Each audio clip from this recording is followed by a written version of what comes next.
So, you want to save the world with clean energy?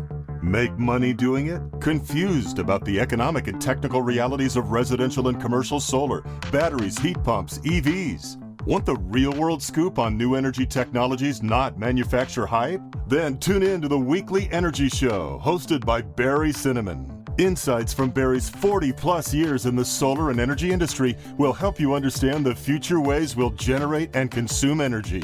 And now, here's Barry.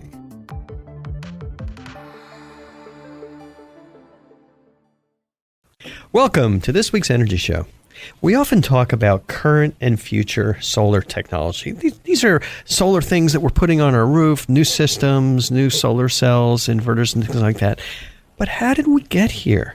The answer is that there have been hundreds of solar pioneers over the past 50 years. They've had visions going back 50 years of solar panels on every sunny rooftop and in every unoccupied field. Now, last year, there was the very first gathering of these U.S. solar pioneers, and my special guest this week is Jeff Spies, organizer of this Solar Pioneers Gathering. Jeff's day job is as Senior Director of Policy for QuickMount PV. Jeff is also a board member at the California Solar Energy Industries Association, or CalSEA, and secretary of the National Board of Certified Energy Practitioners, more commonly known as NABCEP. I've gotten to know Jeff over the years as a tireless advocate for safe and cost-effective solar power systems. His heart's in the right place, and Jeff is indeed a solar pioneer. So, welcome to the show, Jeff. Great to be here, Barry. All right, good. Well, let's just start right off, and if you want to just give me an overview of what the Solar Pioneers Gathering is all about. Well, it started more as a reunion party for my coworkers from Alternative Energy Engineering, which was one of the first wholesale solar distributors in the industry, one of the largest, and the company that I started my PV career at. And we wanted to just get the gang back together and have a fun party, and it started that way, but it grew into a gathering of the folks that invented the PV industry, and it was really just a wonderful, magical experience. And where was this gathering, and when was it held? The event occurred, we called it the Solar Pioneer Party, in Humboldt County last October, and as mentioned, it was initially just a voluntary gathering, casually organized to get all of these folks back together and have a good time again. And we did it up in a small town called Bryceland, California, which is about a 15-minute drive west of the Garberville area. Many people that drive north on the 101 to Humboldt County have passed through there. And it's just a really phenomenal location, no cell phone service, so we didn't get interrupted the whole day. And it was in a nice hillside with that wonderful Humboldt mix of sun and mist and rain and a rainbow. Wow. And who attended that first gathering? What was kind of mix of people you had there? Well, as the event started to build some momentum with people saying, gee, I'll go to that, we really wanted to try to attract those original early pioneers of the PV industry. So I am fortunate to be friends with many of these folks and explain to them, gee, why don't you try to get some of your friends to come out to this. I was concerned, quite honestly, that many of these folks are getting up in years. The average age, I would say, of the real core group that helped found the PV industry ranges in age from probably mid-60s to mid-80s. And my hope was that we could get these folks back together one more time just for old time's sake. And we did get a really strong turnout of some of the who's who of who started the PV industry. I would venture to say that 2/3 of the more notable names that we were hoping would come did make it to the event, and we had also a large showing from that next generation of solar professional, folks like myself and folks that are even relatively new to the industry, but were dedicated very much to paying tribute to these folks that helped start this wonderful industry, provides us with a livelihood, and helps improve the overall quality of our utility infrastructure. Yeah, well, it's interesting. I just saw by some of the people who attended, and this year also, it's kind of self-selecting. You've got a lot of the pioneers, and then the people who want to be pioneers, the pioneers of today, they really have committed themselves to the PV industry. I mean, they're not just mercenaries; they're taking a paycheck. They're really committed to it. But I didn't realize that the average age, I guess should have figured it out. The average age is 60 to 80 years old. I mean, you said it was like pretty remote and everything like that. Do they have solar-powered defibrillators yet? I mean, what did you do in that case? That was one of the running jokes of the event, and I heard the term gray beard more than once during the event. I've got a little gray in my beard, but we certainly had some folks that were up there in years, and fortunately there were no problems. Everybody had a wonderful time, and I would say without hesitation, and it was the highlight of my career to get together with all these people who I really have such high regard for. In my mind, these are kind of the equivalent of a football fan meeting all of his football heroes from all time, and that's the way that I think many in my generation felt about the event. We got a chance to interact with these wonderful people that are so significant to why this technology exists today. And I want to make one point.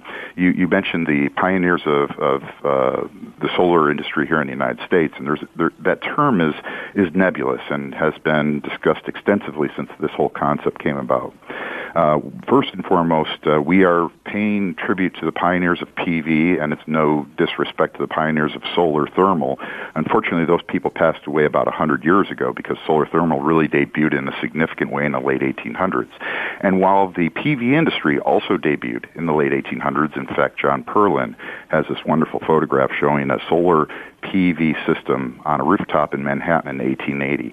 It wasn't until the 1980s when these off-grid homesteaders in remote parts of the U.S. needed power, and this business grew to supply electricity to these people that lived in remote areas where that just wasn't accessible. So we're focusing on what I like to refer to as the pioneers of PV, but in fairness, many of the folks that are instrumental in PV were also significant in the world of solar water heating. Yeah, well, that's kind of how my background started back in the 70s. It was, solar hot water. PV was just completely infeasible unless it was on a satellite. But it really, it's something that took off in the 80s and especially in the 90s and the 2000s. But also just thanks to you, and hats off for organizing this and continuing that organization for this year's event. But what was on the agenda last year, and what do you have on the agenda for this year's gathering? Well, the thing that was quite interesting about last year and this year, last year it was a completely voluntary event. I organized it myself just as an idea, and it spread through word of mouth. And the primary thing on the agenda was getting together, hanging out, and talking and enjoying each other's company. And when you get that many people who are so incredibly intelligent, I would venture to say that most of these pioneers I know are really at the genius level and just the most personable, interesting people you've ever met. The entertainment is just getting to talk to and know these folks. And that's really what the 2 days, the Friday and the Saturday up in Humboldt, were all about, was just mixing with one another. We had music playing in the background, but the main event really was the opportunity for people to reacquaint themselves with each other, get to know folks that they hadn't met before, and share stories. And that's indeed what we're planning for this year in Grass Valley in October, here in just a couple weeks, is an opportunity for that next generation of solar professional and solar pioneers and to get together and get to know one another. We have a little bit more organized storytelling hour. We will be unveiling a teaser for the documentary film that has grown out of this event. I've been for the past year now running through around the western U.S., primarily interviewing many of the folks that were instrumental in the start of the PV industry as we now think of it. And I'll reiterate that we're really talking about the start of the industry. The technology itself, while fascinating, really was a secondary consideration in some respects to the start of the industry because the PV cells existed, but developing a market for those here on Earth was a really fascinating process. And so this documentary film is telling the story about how this PV technology that had debuted in the space program primarily made its way to power homes and businesses in these remote parts of California and elsewhere. Yeah, and it's a saga that absolutely continues as we kind of go from a tiny penetration to what ultimately will be, we hope, major form of electricity generation. So what What can we learn from these pioneers? What are some of the skills that they can teach us, or things that they did to get over the hump at their time of the industry, and how can we apply that to the conditions that we have in the PV industry now? Well, it's a heavy question, one that I've considered a lot over the past years. We've been interviewing all of these people who were instrumental to the start of this industry, and I would say a couple major messages come forth in these interviews that are consistent from one person to the next that we're interviewing. And obviously one of the significant elements that they focus on is the concept of sustainability and caring for the environment. They're universally concerned about the impact that humans have on the environment around them, and trying to do what we can to preserve this planet that we have, the air that we breathe for future generations. And the other thing that really stands out to me in these interviews is the commitment that all of these pioneers had to this sense of community, everybody pitching in, doing their share to contribute to the greater good of society. And it was really quite poignant as we went through these interviews to get to that part of the interview where we asked them about their thoughts for the future, advice, and I think be featuring a lot of that wisdom and foresight and advice to future generations in the film itself that'll debut this time next year. Wow, that's terrific. Well, I'm really looking forward to getting some feedback to this year's gathering. I'd love to be there, but I'll be on the other side of the planet. And shifting gears a little bit, let's talk a little bit about your day job, about Quick Mount PV. Tell me what you do there, and tell me what PV Quick Mount's about. Well, Quick Mount PV is the largest manufacturer of residential roof attachments for solar systems. We waterproof the holes that you drill to secure that PV system to the roof. We make racking systems for asphalt shingle that are a rail-free system. My job is an interesting one. The title is Senior Director of Policy, and I tell people I like that title because nobody knows quite what you do. And sometimes I wonder if I do. But I do a little bit of a lot of different things. I'm engaged in the development of standards such as UL 2703, where I am on the standard technical panel, and I chair the bonding and grounding task group. I do serve on the board, and I'm secretary of the North American Board of Certified Energy Practitioners, NABCEP, which certifies solar installers and sales professionals. For CalCEA, of course, I serve as a board member as well as chairing the Codes and Standards Committee. So I'm involved in a lot of codes and standards work, but I do a tremendous amount of education of solar installers on a broad range of subjects, ranging from, of course, the roof attachments to the Quick Mount PV manufacturers to roofing codes and standards, and even the topic of solar business. I have been, since I got into the PV industry 10 years ago, coaching contractors as to how to digest the solar industry so you can get the right direction early in your career from the standpoint of education, certification, an appreciation for some of the policy-related issues that really drive the solar industry. And so you're doing a lot on the codes and standards side, and I know that CalCEA has been active there, and also CEA has got a committee that's focusing on codes and standards. Why is that so important? I mean, why do we have to care about codes and standards? We just want to buy stuff and put it on the roof. Tell me why the UL codes are there and the purpose, and then what you're doing to improve them. Well, solar, as I mentioned, as a technology, whether it be water heating or solar electric, debuted over 130, 140 years ago.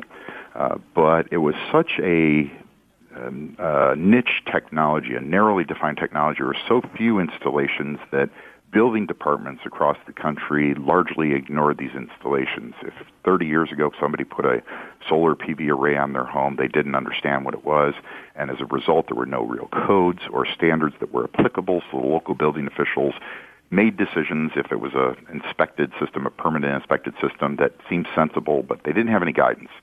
And as solar grew considerably in the late 2000s, building officials who had rarely, if ever, seen a permit application for a solar PV system started to get a flood of permit applications. And I would say in my interactions with these building officials that they are a very conscientious group of individuals that want to do the right thing, in my view, strive for that But they were intimidated, I feel, by the huge volume of applications for installation or permit applications, and they didn't have a set of rules as to how you should safely and properly install a solar system. So this is where the codes and standards started to accelerate in their development, and over the past 5 to 8 years, we've seen a dramatic change in the codes from the standpoint of the National Electric Code, the Building Code, the Fire Code, and many changes that have impacted the way that solar installation is done. Unfortunately, because of the complexity of these new codes and standards like UL 2703 and the changes to UL 1741 and 1703, it's caused a lot of confusion because it takes time to digest what all of this means. Yeah. This is the reason why codes and standards are so important, because if they develop quickly without the understanding of how they work, it becomes an impediment to solar installers. So every jurisdiction now starts to interpret these new codes and standards in either slightly different ways, which itself is challenging, but sometimes in dramatically different ways, which causes solar installers to have to redesign the systems in unique ways on a jurisdiction-by-jurisdiction basis. It's a cost issue, but it's unfortunately a very deeply buried cost that often isn't separated out on a balance sheet for an installer. And my hope is that solar installers, solar manufacturers, and all the stakeholders start to recognize the significance that in the long run this makes and contribute resources today to helping make these codes and standards better and helping improve the level of education of solar installers and building officials as to how they work so we eliminate these extra costs. Yeah, no, that's something that I've lived through for the past 15 plus years. I remember when I first started installing solar in the Bay Area, the inspectors they're going to inspect a solar system, and a bunch of the inspectors in multiple jurisdictions said, "Well, where's the copper pipe?" They're looking for the copper pipe for the thermal system. No, this is PV. And we used to run classes, and we would teach the inspectors in the area how to do this. And they got much, much better at it. And I really do always urge my customers to get an inspection. It's mandatory, but sometimes people do it yourself, and those I cringe. But the inspectors almost always really, really do a good job. You're talking about kind of standardization of the inspectors. About 10 years ago, I was doing installations on the East Coast in New York City and in Staten Island, and they would require a separate UL test for each individual residential installation. And basically, that just meant the market wasn't going to go anywhere. So efforts of people like you to really standardize this has really, really made a big difference. But I can tell you that meeting those codes and standards requirements, just checking off the boxes, it can be outrageously expensive for a manufacturer. I mean, we're talking about hundreds of thousands of dollars on a product. And those costs eventually trickle down to the customers, but they do generally make the systems safer. Well, so let me ask a question. How did you originally get into the solar industry?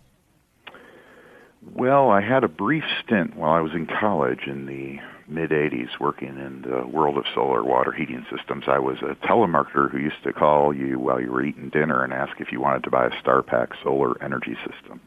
And I was pretty good at it, but for whatever reason, of course, and I think the big one was that the solar water heating industry imploded in the mid-'80s in that brief stint that I worked there during my college years.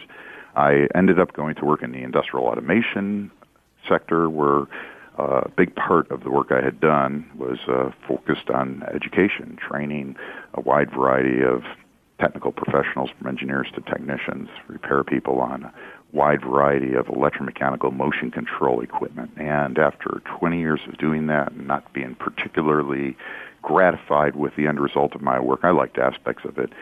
I, with the strong encouragement of my wife, decided to get into the PV industry. And the interesting thing, because this is before it was a happening thing, I mean, it was starting to grow, but the growth took off considerably after I joined.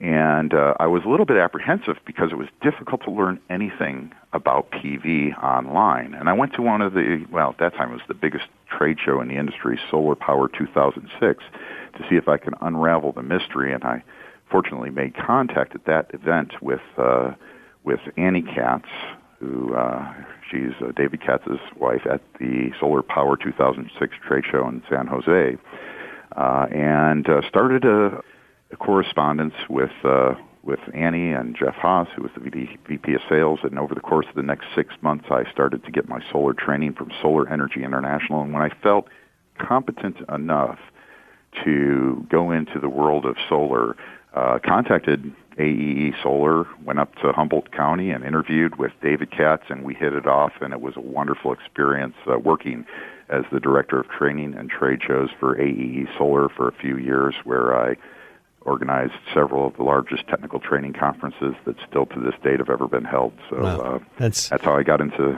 the PV industry, and I really love it. It's a fantastic group of folks. Yeah, that's terrific. Jeff, you are one of the most conscientious and competent people I know in the PV industry, and really out there for customers and people within the industry to really make sure that these systems are going to work and they're going to be safe and they're going to be operating for a long time. How can people get in touch with you? Well, my QuickMount PV email address is fairly straightforward. It's my first dot last name, so Jeff.Spies, which is spelled like spies, at quickmountpv.com. Okay, terrific. And if anybody wants to get more information about Solar Pioneers, is there a website or a Facebook page that they could take a look at? There is. The website is easily enough to remember. It's www.solarpioneerparty.com. And it is an invitation event, but if you know me, just send me an email. I'll get you the registration password. All the information about the event is there at that website. Great. And then people can keep their eye out for the upcoming feature film on Solar Pioneers, which we plan to debut at the third and final Solar Pioneer Party next fall. All right, terrific. Well, thank you very much, Jeff. This was a great segment, and I wish you all the luck in the world. I'm sure the next Solar Pioneers gathering is going to be terrific. And I hope you can make that, Barry. Very good. Thanks, Jeff. Bye. Thank you. Bye-bye. Well, that's all the time we have on this week's Energy Show. Thanks, Jeff, for joining us, and thanks to all of our listeners for tuning in. If you missed any of today's show, you can always go to our website at cinnamonsolar.com and listen to the podcasts. So, you want to save the world with clean energy? Make money doing it? Confused about the economic and technical realities of residential and commercial solar, batteries, heat pumps, EVs? Want the real-world scoop on new energy technologies, not manufacturer hype? Then tune in to the Weekly Energy Show, hosted by Barry Cinnamon. Insights from Barry's 40-plus years in the solar and energy industry will help you understand the future ways we'll generate and consume energy. And now, here's Barry.